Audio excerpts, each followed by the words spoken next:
Sri, good morning, and good morning to everybody. Thank you very much for having me here. So the Commonwealth Bank of Australia is the leading bank from all of Australian Evident AI Index. That's the other conference happening simultaneously. I know you're joining back and forth. What makes... We don't like to mention that, Sri. We're very, very humble about that. But if anybody does want to look at the index, we're fifth, top five. What makes the bank best in AI in most of Asia, if not the world? In our view, probably the world. Look, it's a humbling question, and I don't know that I'm fully qualified to answer, but I'll do my best. One of the things, and I love the intro, and I always love coming to these events. As Sri mentioned, I'm from the UK originally, but from Australia, straight off a plane, by the way. It's a 21-hour flight. They say this is the city that never sleeps. We'll test that as my jet lag starts to kick in. But one of the things that we do in Australia when we present like this is begin by acknowledging the traditional custodians of the land and paying our respects to elders, past and present, which is a lovely thing that we do in Australia, to recognise that we're part of something greater, part of a community that spans back in time. And actually, I feel a lot of resonance with that, with the relationship that we've had with H2O in particular. We've been a customer for a long time before we partnered more closely, because I think there was a lot of alignment with what we were trying to do as a bank. And I think one of the kind of key factors for us that's allowed us to be successful in deploying a lot of AI to help our customers is that we really do see it as a purpose-driven thing. Our purpose as a bank is to build a brighter future for all. AI has enabled us to do that at scale as never before, but it's a really motivating mission for everybody in the bank. I think we see a lot of large corporates where, understandably, it's quite hard to do AI, particularly in regulated industries, or, where you have maybe legacy tech stacks. And, all organizations of a size have this to some degree. But the thing I think that has allowed us to really progress is the unity of purpose across the entire bank. This is not just the preserve of the specialists in data science roles. It's for everybody. And, tools like H2O Driverless, which you saw there, which we've been using for a very long time, have allowed us to democratize that in a really safe and scaled way.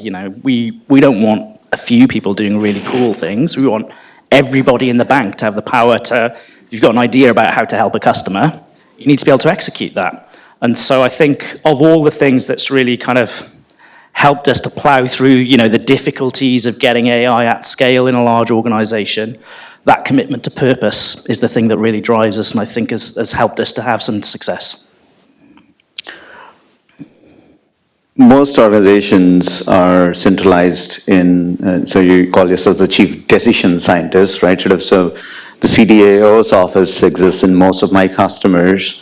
What's unique to your organization is you've kind of decentralized and democratized even alumni from your organization working in different groups within the bank. So not just one part of the bank is using, but every vertical within the bank is using it. How have you managed to keep the culture in that kind of very agile fashion? Well, like I say, I think first and foremost, the culture of the bank at large is exceptionally good. We're very privileged to work for the best CEO in the world, Matt Coleman, incredibly tech literate and incredibly purpose driven as well, and so has really understood the power of AI and propagated a culture within the bank of experimenting, innovating for our customers, and always looking forward, and that's felt by all teams. So that's certainly one of the factors that has helped, is that, if you were to ask any team at any level at the bank, what are we doing this for? You'd get the same sort of answer, and people would be very committed to it. So I think that's been one of the things that's been helpful to us. I think the way that we've kind of thought about the strategy for AI within the bank and growing it at scale and retaining that kind of core excellence is to think about really pushing on two kind of fronts. And the first is to safely allow anybody in the bank to be able to do what only our very best experts could do even 1 or 2 years ago. And so obviously driverless AI is helpful there. There are other toolings that we've created, and we've worked incredibly hard on governance and responsible AI, and the tools that we have in place that allow people to feel comfortable that the AI solutions that they're implementing are safe, are well monitored, will produce better outcomes and are measured as such.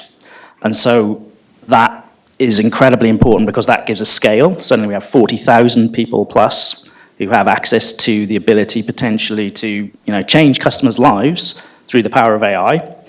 And then the second strand is how do our very best specialists in the core, working with our partners and our academic partnerships and the people who are really at the cutting edge of what's happening, particularly in generative AI, which we're here to talk much more about today, are able to really push at the boundaries of what's possible. I think in the past, this is something that certainly in banking you would say, well, let's see what happens in big tech and maybe, see how it develops and catch up. There's no sense of that for us whatsoever. Absolutely driving at the state of the art, the bleeding edge, and making sure that our best AI specialists are building that capability with a mindset that it will eventually be used by everybody. So it's a kind of continual evolution of our capability where we're continually trying to push the boundaries of what's possible with an eye on making it available for everyone and truly democratizing. And so it's obviously very difficult in a big organization to maintain this kind of drive and culture, but I think the outputs that we've been able to generate for our customers are very motivating. You think about the impacts that we've had in fraud reduction, or in Australia, unfortunately, we have a lot of natural disasters, and using AI to kind of preemptively help customers who may be in an affected area with support, and that's only possible through AI. That's the kind of DNA that holds us together as we sort of scale in a sort of federated fashion throughout the bank. Yeah, one of the key attraction for H2O to partner was the challenge to predict wildfires and bushfires. H2O has been focused on AI for good, and that was one of the strong attraction for us in the partnership. Maybe can you touch on AITD? So that's another great example of a way in which AI has unlocked a potential for us to help customers in a way that previously wouldn't have been possible. So AITD, the acronym there is abuse in transaction description. And I should say this is there's a slight trigger warning with this. It's a serious topic that we uncovered around abuse in our customer base. So I'm sure this is true of a lot of American banks or banks from wherever you folks are from. If you make a payment on the CommBank app, you're able to label a transaction, say, pay $10 back to Sri for coffee he bought. He would never make me pay that. This is simply an example. But what we found within CommBank was that those descriptions, free text to, in payment of money from customer to customer, in a small percentage of instances, people were using this to send abusive messages. And this was shocking to uncover, and it's actually our group customer advocacy team whose sole mission is to think about all of our customers, including and especially our most vulnerable, to make sure that they're always supported and not left behind as banking continues to innovate and grow, and make sure we're serving our entire community. And they found that this wasn't recorded anywhere else in the world. So this is a thing that we discovered was happening everywhere in all organizations where this is possible. But CBA uncovered this behavior and the scale of it. And so initially the team who'd found it thought, well, this is very bad. Let's update our terms of service and let's prevent swearing on transactions and see if that reduces. And this is well intended, but unfortunately, most of the most insidious abuse doesn't contain swearing at all. It's things like couples with a restraining order, perhaps, and it's stuff like "I love you" and "Please don't take the kids from me," and far worse beside. And so, using AI, we were able to understand the patterns of behavior, the networks, using graph techniques to understand, which types of transaction looked suspiciously like this abuse, combining that with sentiment and toxicity around the text itself was critical to unlocking our ability to detect where this was happening. Now, obviously, it's an incredibly serious and delicate issue where this is occurring. and we still have our human experts in the loop, who are incredibly skilled in handling the sensitive issues. Sometimes these issues need to go to the police or to social workers and so forth. And that's really a job for the human experts. But the AI allowed us to isolate where this was happening. And this is a problem we didn't even know existed previously. And now with AI, we're able to isolate cases where it was very likely and inspect. And this is an incredible thing to do, I think, for a company that has been deploying AI and found a way in which it can unlock value to keep our customers safe as never before. And we realized as we were doing this, we thought, well, why have we never read about this? And it's because nobody else had uncovered it previously. And we've been doing AI for quite a long time. We think we have some good maturity in the space. And we thought, well, perhaps other banks won't be able to deploy the technology at the same scale. Everybody should be safe from this. So we published the research freely, and actually, and you open source the model. Yeah. We open source the model available on the H2O App Store as well. We open sourced the model so that anybody in the world can freely use this. We think it's just a moral imperative to be using AI for good wherever you can, and absolutely want to make sure everybody in the world has access to this where they need it to. So that was certainly something that the team was very proud of. It's probably one of the few open source models that from a bank. Obviously, we have another one in the audience, Agus, who's open sourced similar stuff for model validation. But I think this is one of the prime example of the bank stepping in to kind of help the social good. Yeah, I mean, and you said, it's a good illustration, I think, of your question earlier about how do you scale, how do you do this well? There's things like that. I mean, there's absolutely nobody in the bank who's saying, you should do this specific thing. We didn't even know it was a problem. You only have the ability to discover and solve those types of problems if the culture in the bank is right. If the culture of the organization says that if you encounter something like this, you have to do what you can using the gifts that you've got, the advantages that you have to address it and tackle it. It becomes a no-brainer. And so, open source. It was very difficult, by the way, to open source stuff through bank governance. Not something that the bank would typically choose to do. So, it was a lot of effort and a lot of hard work. But the team was so passionate about doing it. It's important. We'd already deployed it for CBA, but we wanted to make sure, whoever you bank with, just common human decency. Or Telstra or telcos, right? Any organization where this is happening. So, yeah, I think one of the great things about the organization I'm very lucky to work for is that, one of the reasons why we've been successful more broadly is because it's an incredibly motivating place to work when you can do things like that. One of the visions that we set out to do is how do we make Australia an AI nation. And I know this, the bank places very strong, it's a force for good as well as a force for strong, good AI in the region. What are some ways, obviously we want to increase more talent density, but what are some ways we can bring more AI for Australia?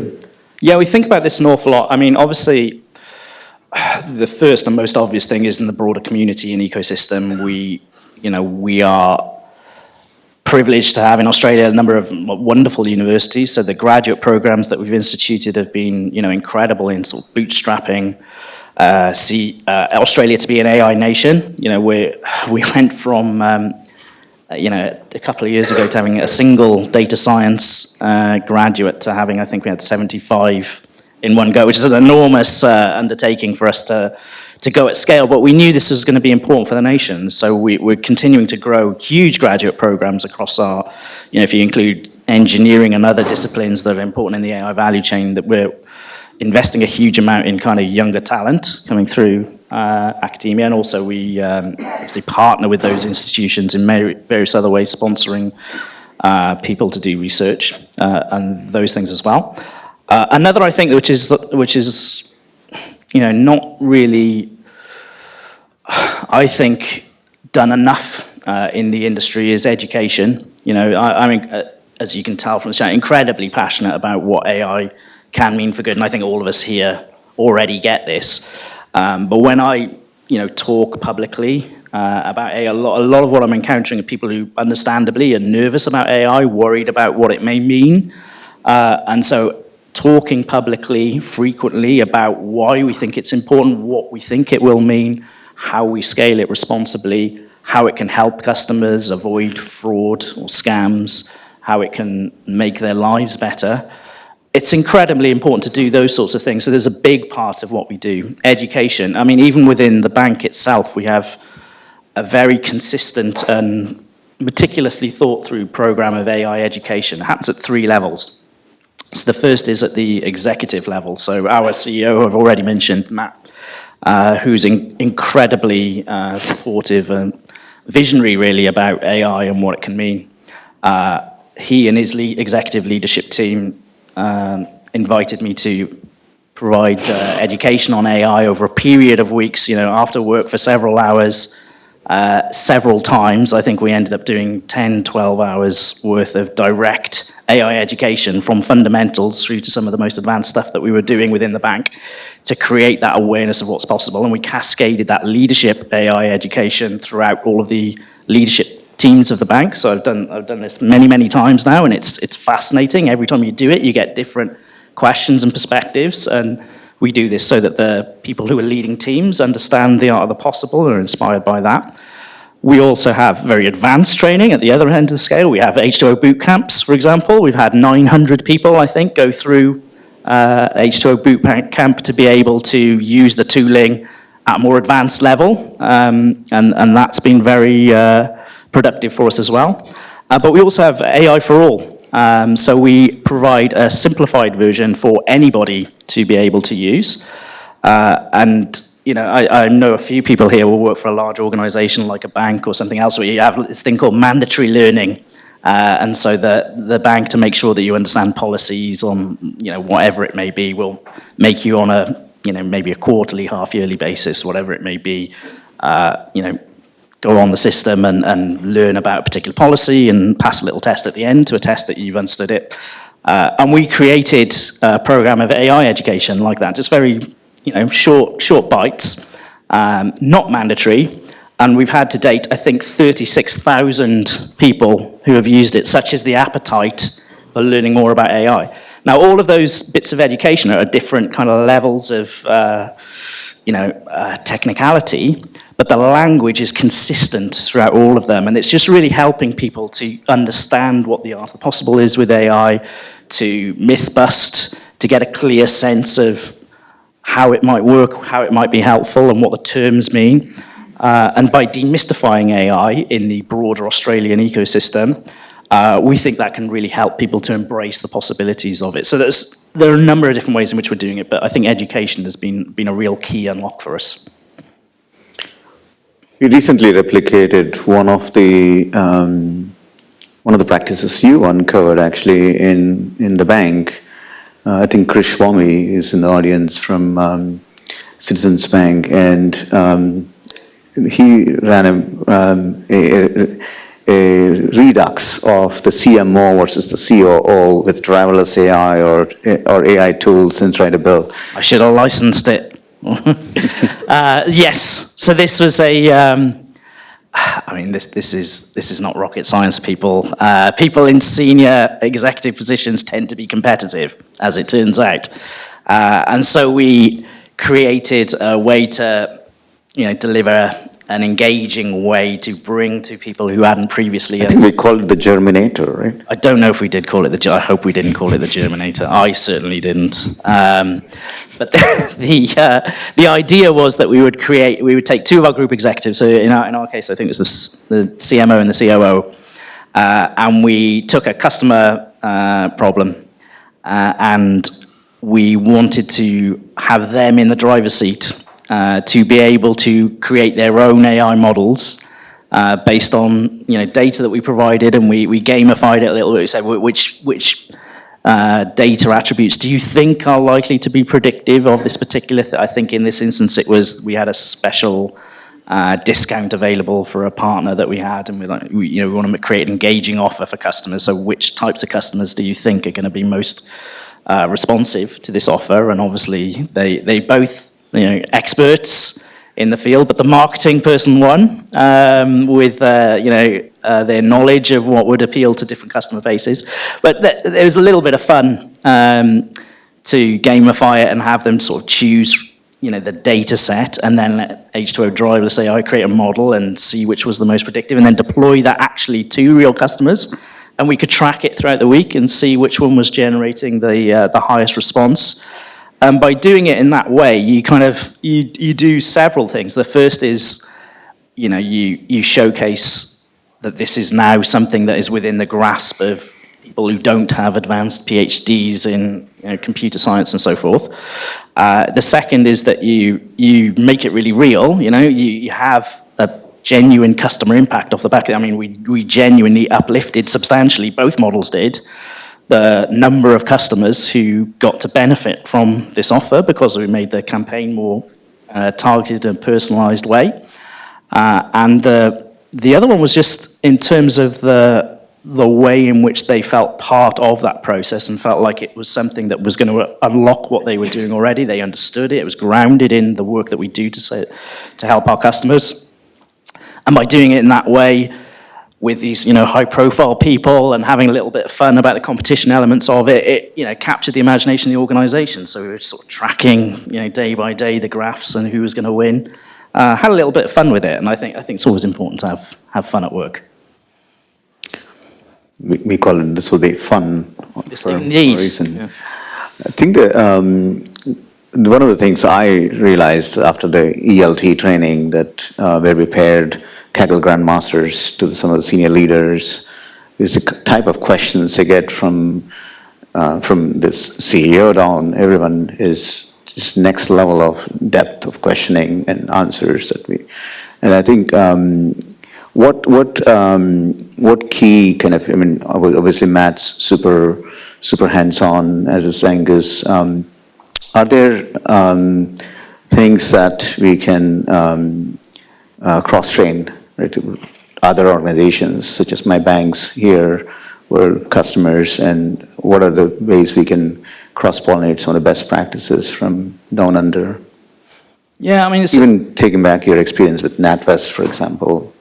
Yeah, it's a great question. I think every bank has its own kind of priorities and challenges, but you find a lot of commonality across them. And so if we think about the ELTs are our executive leadership team, so that's the CEO and those who report directly into him, and the types of questions that they ask and the things that they're interested in. Some of it will be domain specific to their particular role, but what's very common is just a desire to understand how it can empower their people, I think. And so if you're in a large organization like a bank, what you're really thinking about there is kind of, what will this mean for the people who I lead? And how do I help curate an environment in which they will be able to flourish and do this? What are the things that get in the way? How can I help mitigate that? So the most common factor is, how does this work within our risk approach? It's incredibly important that we're able to demonstrate that this is being done safely and at scale. And so in terms of best practice, I think making sure that we have very clear policies around, even things like defining AI. If we're going to safely scale AI, we need to understand what we mean by AI. Now, everyone in this room will know that that's a non-trivial question, really. You Google this question and you get like 100 different answers to it. So we start by having a very clear definition of what does this mean within the bank, and then making sure that everybody is very clear about the requirements. If you're going to deploy out, what are the policies that you need to follow? Then you think about the automated control environment that you can apply over the top of it. So how can you do this safely at scale?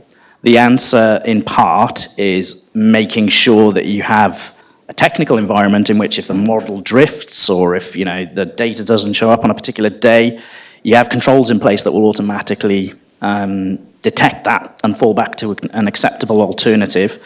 So being able to create technical solutions for the control environment, very, very important. Making clear just how the thing works, so things like explainability, the detection of unintended bias and the controls that you have in place for those, critically important. And then finally, in life management, I think one of the ways in which AI is very exciting but very novel for a lot of people in large organizations is because it keeps changing. I mean, we're particularly in generative AI, we're deploying something that, if you're organically, accepting prompts, you're getting unusual or, different responses every time, perhaps. You have a live system, you're maybe retraining the models on the fly. And so you're going from an old world where, technology in a large organization meant, we have a particular need that we need to fulfill. We'll build a system, we'll test it, and then we'll deploy it and move on to the next thing. AI doesn't really work that way. And so helping to educate around the mindset of that and how you need to set up a different, more agile way of working to manage these things in life is critical as well. So these are the things I think people need to think about having great answers for as they're taking their executive teams through how to run AI safely at scale. And how can H2O help and partner better to make that even more scalable for Combank? Well, we've been friends and family, I would say, for a very long time, and we've grown with H2O as the state of the art has developed itself, and it's been incredible to watch that journey flourish. Really, I think staying true to those things that made us all those years ago want to partner with H2O in a deeper and more meaningful way is key. I mean, at the end of the day, everything comes down to purpose and what are you really trying to achieve, and that comes down to just being authentic and transparent about the way that you're thinking about the world evolving, how you see it, how you see the technology evolving and how it works and where you're going, and working in partnership.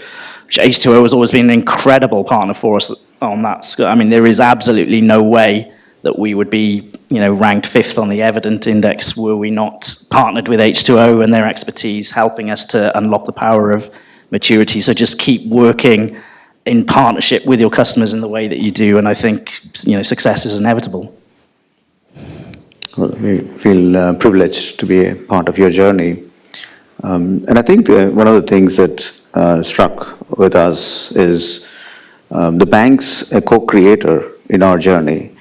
And it goes back to the last H2O World where we were on the Fireside launching H2O GPT. And then from there, we took the risk of asking difficult questions to asking questions these days on the same GenAI. And I think even just that's taken the last 16 months of launching our generative AI journey. And you've been there every step of the way as well. So Document AI, that's the other place where we co-created quite a fair bit. And of course, driverless AI has been a powerhouse for both sides. So super privileged to be a partner for your incredible journey, which is just getting started. We know we're last on time. Taking back all the way where you started as a physics grad, there are a lot of young audience here. And your own personal journey in entrepreneurship to today leading a major bank in its AI transformation, what would be a piece of advice for the audience? Stay curious and humble. It's actually one of the leadership principles that our CEO, who I so admire, has instilled in the bank. Curious and humble. Keep learning. My job didn't exist. When I was starting out, I couldn't possibly have foreseen I'd be privileged enough to lead AI for the Commonwealth Bank. What an unbelievable journey it's been. As you say, it's just getting started, and so keep being curious about the world as it evolves. AI keeps you humble because it keeps moving so fast and it's so complicated. But I think, stay curious and humble, and you'll have a very good time as you do that and be true to yourself, and the opportunities open up. What a stay curious, stay humble. So on that great note, thank you so much for joining us all the way across several continents. And thank you for gracing H2O World in New York. Oh, it's a privilege to be here. Thank you very much. Thank you, everybody. Big hand to